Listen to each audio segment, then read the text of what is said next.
इससे पिछला सूत्र जो था 96वां, उसमें बताया था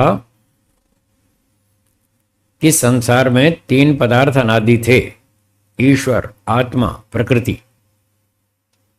तो तीनों अनादि थे, तीनों की उम्र बराबर थी, फिर ईश्वर ही इन बाकी 2 का मालिक क्यों बन गया?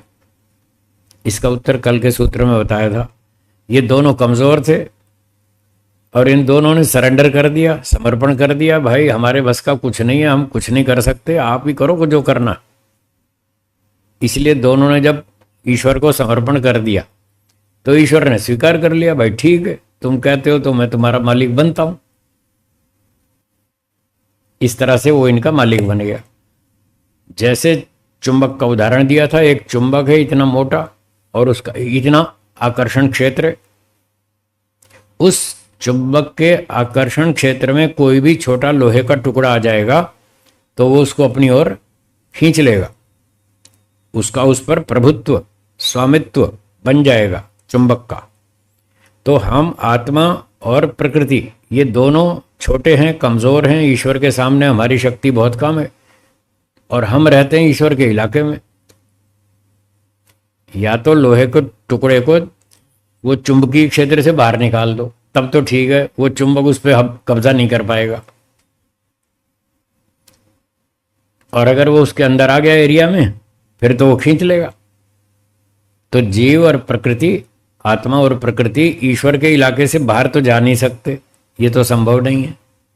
रहते तो उसी के इलाके में, जब उसके इलाके में तो फिर उनको अकेले तो काम चलता नहीं, फिर उन्होंने समर्पण कर दिया, भाई आप ही हमारा कुछ करो जो करना है। ईश्वर को समर्पण कर दिया तो ईश्वर ने फिर उनका निवेदन स्वीकार कर लिया, बोले ठीक है। प्रकृति तो जड़ है, जड़ वस्तु तो स्वयं कुछ कर नहीं सकती। अब ये सारी जड़ वस्तुएं रखी हैं यहाँ टेबल के ऊपर, मंच के ऊपर, ये स्वयं तो कुछ कर नहीं सकती। तो प्रकृति भी जड़ है, वो प्रलय अवस्था में ऐसे पड़ी थी चुपचाप, वो तो कुछ कर नहीं सकती थी। ना तो वो स्वयं सूर्य बन सकती थी, ना पानी बन सकती थी, ना हवा बन सकती थी, ना अनाज, फल, फूल, शाक, कुछ भी नहीं बन सकती थी। वो तो चुपचाप पड़ी थी परमाणु के रूप में बिखरी हुई। तो ईश्वर ने सोचा, भाई चलो इसको थोड़ा परमाणुओं को मिक्स करके सृष्टि बनाते हैं। ये प्रकृति स्वयं तो बनेगी नहीं जगत, मैं ही बना सकता हूँ, मेरे पास नॉलेज भी है और एनर्जी, ताकत भी है, चलो मैं बनाता हूँ। फिर उसने बना दी। किसके लिए बनाई? जीवात्माओं के लिए। जीवात्माओं के पास सुख नहीं है, आनंद नहीं है, ज्ञान विज्ञान बहुत थोड़ा है। वो चाहते हैं कि हमको ज्ञान मिले, आनंद मिले, कुछ हलचल होनी चाहिए, चलना फिरना, खाना पीना, ये सब काम होना चाहिए जिससे हमारा टाइम पास हो जाए। तो फिर जीवात्माओं ने ईश्वर से निवेदन किया, भाई ये प्रकृति पड़ी तो है पर मेरे बस की नहीं है, मैं इसको जगत रूप नहीं बना सकता, आप बना सकते हैं, आप मेहरबानी कीजिए, इसको सृष्टि रूप बनाइए।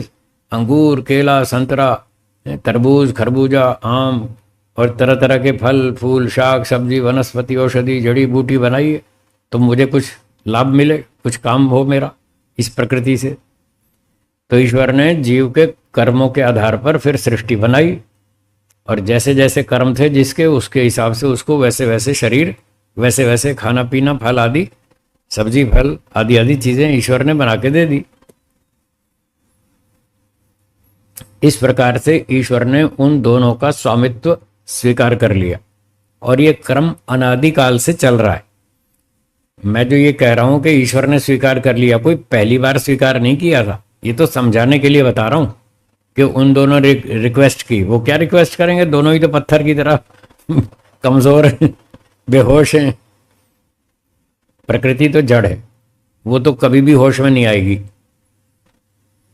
चाहे प्रलय हो, चाहे सृष्टि बने, चाहे कुछ भी बने, प्रकृति तो हमेशा ही बेहोश ही रहेगी। वो तो जड़ पदार्थ है, उसको होश आता ही नहीं कभी भी। वो तो ऐसी है, भाई रखिए, जो मर्जी आके यूज कर लो। सड़क के किनारे पर पत्थर, कंकड़, रेत पड़ी है, जिसकी इच्छा हो जाके यूज कर ले, वो तो कोई विरोध करता नहीं। आत्मा चेतन तो है, वो कहीं कहीं विरोध करता भी है, पर वो बेचारा इतना कमजोर है, बिना इन साधनों के वो भी बेहोश ही है, वो भी कुछ नहीं कर सकता। जब तक उसको ये साधन ईश्वर ना दे बना के। इसलिए ईश्वर ने फिर ये साधन बना के जीवात्मा को दिए, तब उसको होश आया। होश आया तो फिर वो कर्म करने लगा, कर्म करने लगा तो ईश्वर ने फल देना शुरू किया।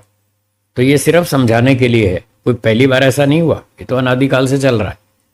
सिर्फ अलंकारिक भाषा समझाने मात्र के लिए है। तो ये क्रम सदा से चल रहा है। अब जब पिछले सूत्र में ये बात कही थी कि जैसे चुंबक छोटे से लोहे को, जिसकी शक्ति कम है, चुंबक की ज्यादा है, तो वो उसको अपने अधीन कर लेता है, अथवा लोहे का टुकड़ा चुंबक के अधीन हो जाता है, ऐसे ही जीव और प्रकृति ईश्वर के अधीन हो जाते हैं। क्योंकि ईश्वर बलवान है, वो दोनों कमजोर हैं, वो समर्पण कर देते हैं। इस तरह से पूरी प्रकृति पर ईश्वर का कंट्रोल है, आधिपत्य है। और जीवात्मा भी कमजोर है, वो अपना कर्म खुद नहीं कर सकते, अपना फल खुद नहीं भोग सकते, इसलिए वो भी समर्पित हैं ईश्वर को कि ठीक है जी, आप बना के दो, जो दोगे हम खा लेंगे। तो जैसे ईश्वर का इन वस्तुओं पर आधिपत्य है, अधिकार है, तो अब इस सूत्र में कह रहे हैं 97वें सूत्र में, विशेष कार्येषु, कहीं कहीं पर जीवानाम अपि, जीवात्माओं का भी आधिपत्य है, इन जड़ पदार्थों पे जीवात्माओं का भी कंट्रोल है। क्योंकि जीवात्मा भी चेतन है, ईश्वर चेतन है, वो देखता है, सुनता है, समझता है और सब चीजों पर कंट्रोल कर लेता है, इतनी उसमें शक्ति है। जीवात्मा स्वभाव से तो बहुत अल्प शक्तिमान है, केवल अपनी शक्ति से तो वो कुछ नहीं कर सकता। लेकिन जब ईश्वर उनको शरीर दे देता है, आत्माओं को बुद्धि दे देता है, मन दे देता है, इंद्रियां दे देता है, और ये सारा पंचमहाभूत सृष्टि बना के दे देता है, तब तो जीवात्मा भी बलवान हो जाता है। ईश्वर की सहायता से और इन पदार्थों की शक्ति की सहायता से फिर वो भी होश में आ जाता है, और वो भी फिर तलवार चलाने लगता है वो भी कई चीजों पर कब्जा कर लेता है। जैसे कुम्हार है, उसके आसपास मिट्टी पड़ी है, उसके पास में है, उसकी रेंज के अंदर है, उसकी पकड़ में है, तो वो मिट्टी उठा करके गोल गोल करके घड़े बना देता है, मिट्टी के कई बर्तन बना देता है, वो मिट्टी के ऊपर अधिकारी हो जाता है। मिट्टी का आधिपत्य मिट्टी पर कुम्हार का आधिपत्य हो जाता है, उसके पास में होने से, उसकी रेंज में होने से। सोनार के पास सोना है, वो सोना उठा करके उसके आभूषण बना देता है, वो उसका मालिक बन जाता है, फिर अपने हिसाब से उसको बेचता है।